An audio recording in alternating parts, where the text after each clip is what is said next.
I just had one of the most amazing branding strategy sessions that I have ever had. So, this personal chef comes to me because she wants a new logo, new website. She wants to, find her niche, find her thing. Um, so I'm like, okay, cool. Tell me about yourself. What do you love to do? Well, I'm a personal chef. I can cook at people's houses. I can do catering events. I can also do private cooking lessons. Pretty much all the same stuff I've heard a whole bunch of personal chefs tell me when they come to ask me for a brand.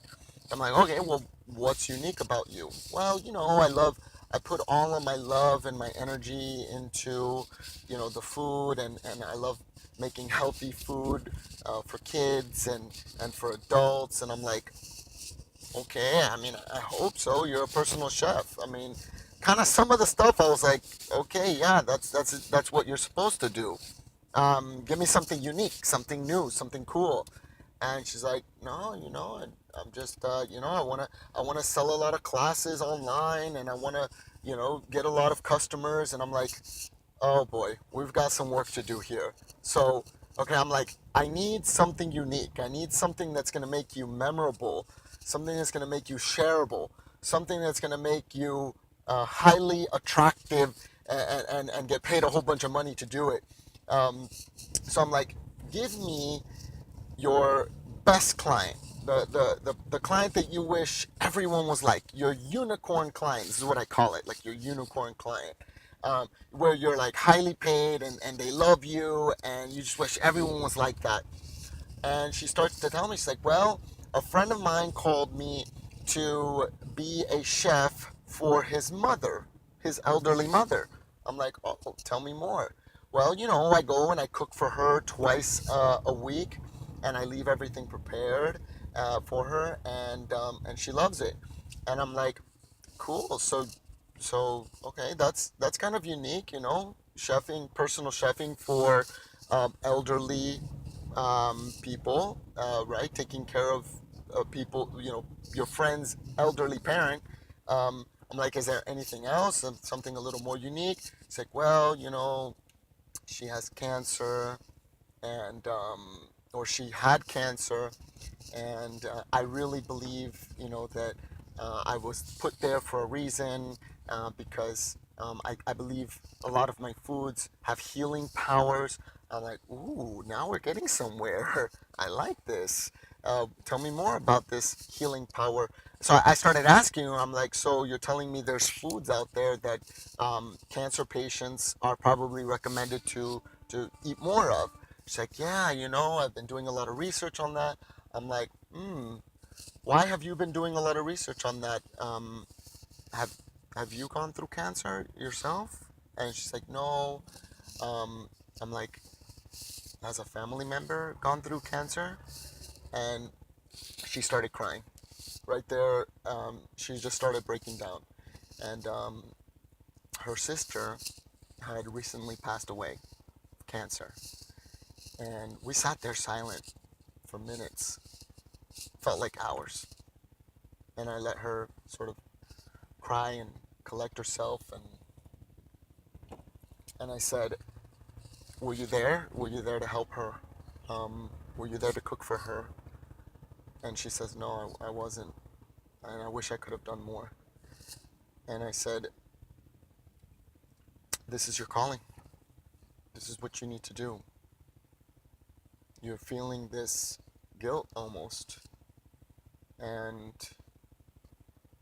but now you can't have that back, right? You can't have that experience back, but you can do something moving forward into the future. You can make an impact into the future. Other people's parents or family don't have to, or can have a chance, um, at living longer, and living healthier and living fuller, even while battling cancer, during cancer, or even after cancer, right? To not have remission.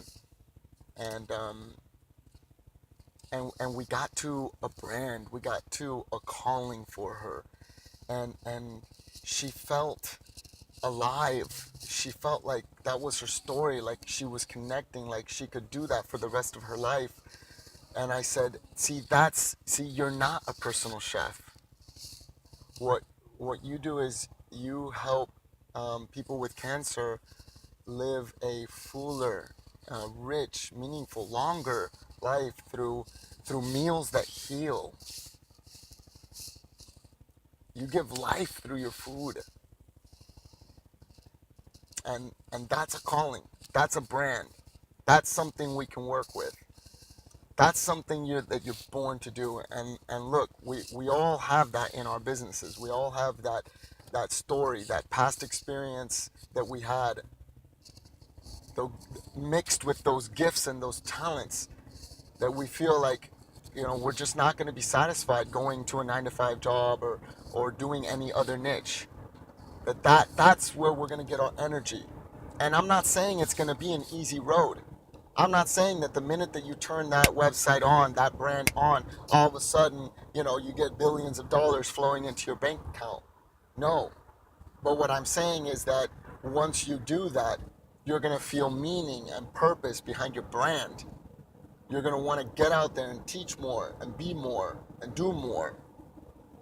And then you watch how God blesses you because you're in your calling. You're doing the thing that you were born to do, the thing He created you to do. So all of you personal chefs out there, it's going to be very important for you to find your shtick, find your thing, find your calling, find your unique selling proposition. Find the thing that you were born to do and brand that, because branding's not a logo, it's not a website, it's not cool business cards, it's a calling on your life. It's something wrong is happening in the world, and you were called to make it right. Something in the industry is wrong, and it's your duty to make it right. All right? Get out there. Create an amazing brand. And if you need my help doing it, you can visit alexmiranda22.com. You can schedule a call with me, and I would love to do what I'm born to do on you, because I'm called to call out the call. That's what I do. Say that 10 times twice. All right? If you need help discovering your brand, help discovering what you were born to do, visit me. And if you don't do it through me, do it through someone. But the way it works is finding your calling, finding your purpose, your identity, your thing, and then bringing that thing to life only.